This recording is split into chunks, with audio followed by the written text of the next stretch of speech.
So I'm here today with Dave Berner, who's in charge of the Brawl-a-thon. So Dave, tell me about how the Brawl-a-thon got started. Okay. Well, Brawl-a-thon started on Marshall's campus about 9 years ago. I was in a campus ministry called Revolution, and it was the Baptist campus ministry. And basically, the campus leader at the time, Shay Osborne, had a meeting with us and said, listen, if any of you have any deep passions, meet with me and I will help you turn it into a ministry, because ministry means nothing if it doesn't come from a place of love or for something you're interested in. So I grew up in a super staunch Christian environment where video games were not okay, like not in the least were they okay, to the point where sometimes we were stood up in class and told we were to be ashamed of ourselves. Oh, wow. And never, I don't put that on the people that did it. Like there's a lack of understanding, but because of that, there's a lot of kids that grew up in that sort of environment. And I noticed when I got on campus that sort of persisted, that gamers didn't want anything to do with the church or with the campus Christian Center. They would steer clear of it. Anytime it was mentioned, they didn't want to talk about it. So what I did was I tried to start a ministry that allowed gamers to understand that they were not to be demonized because of their interests, that God did not hate them because they liked to play video games, that they were not odd or wrong for that, but instead that God loved them and they are welcome in our spaces. And I tried very dearly to avoid bait and switch tactics, because they're used to that with the church, being, here, come for this or come for this, and then being hit with a sermon or, having them sat down and talk to. We don't do that. Our ministry is a ministry of love to people, and if they want to talk to people, we have our pastors, we have people who will sit and listen to them, and we'll talk to them if they want to talk to people, but we don't hammer anybody over the head with anything. It's there as a ministry of love to the community. Right. And it moved off of the campus about 2 years ago and into Pullman Square.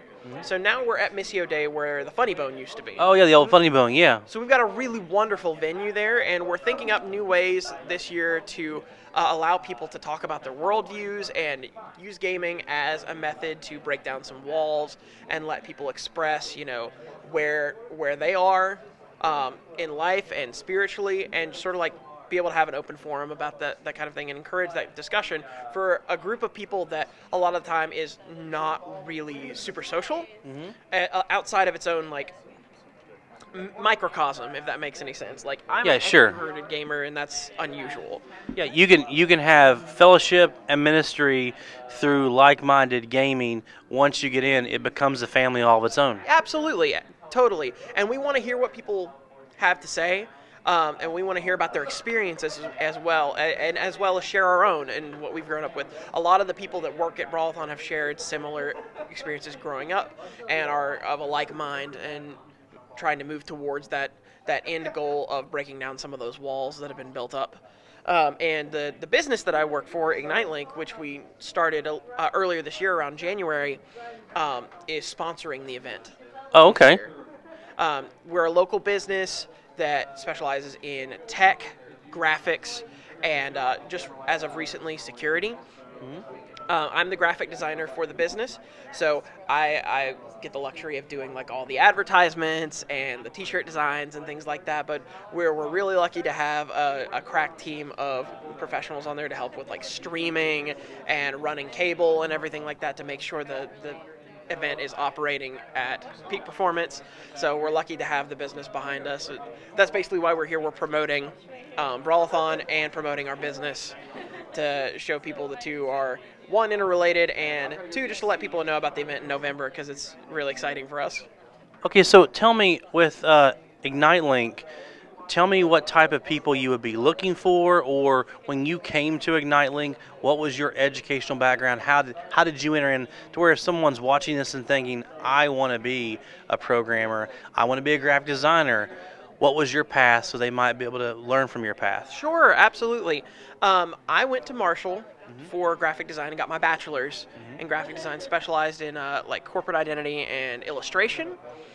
And I noticed in this area that there's not really a whole lot of the type of graphic design work that I wanted to do. If you become somebody's dedicated graphic designer for their business, there's not a whole lot of room to move up. You're pretty much stuck at that pay grade for the indefinite period that you're there, because you are working as a production designer. You're dealing with their catalogs or their everyday stuff, as opposed to helping someone build up a business or create a website or, you know, make somebody better, which is what makes me feel good as a designer. I like to see something build.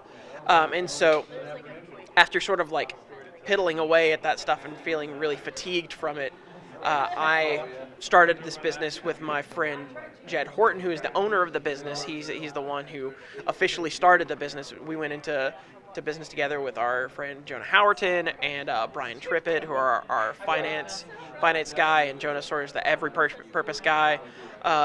And we just sort of decided to try to create something that could benefit the community while at the same time allowing us to be fulfilled in the passions that we have and the career that we wanted to have. So IgniteLink is geared towards helping, you know, individuals, small businesses, schools, people who need it, to look their best, be able to market themselves, be able to operate at their best technology-wise.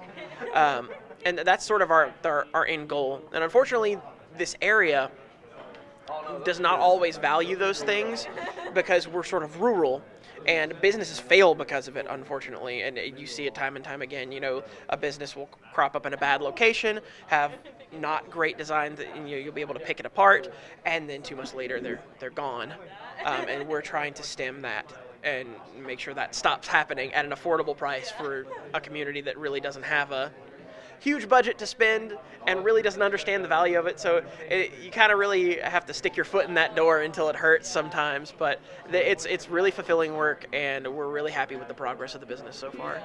I think that's absolutely great, because I could see how if you were a graphic designer that you could become the proverbial cog in a giant wheel of a corporation. At this, with your own business, you can make a difference and help small mom and pop places have brochures, do advertising, and what you do actually makes a difference, and you get fulfilled from that, from your passion. Absolutely. That is fantastic, sir. Well, thank you so much for coming to the expo. Very nice to meet you. Nice to meet you too. Thanks. And you guys.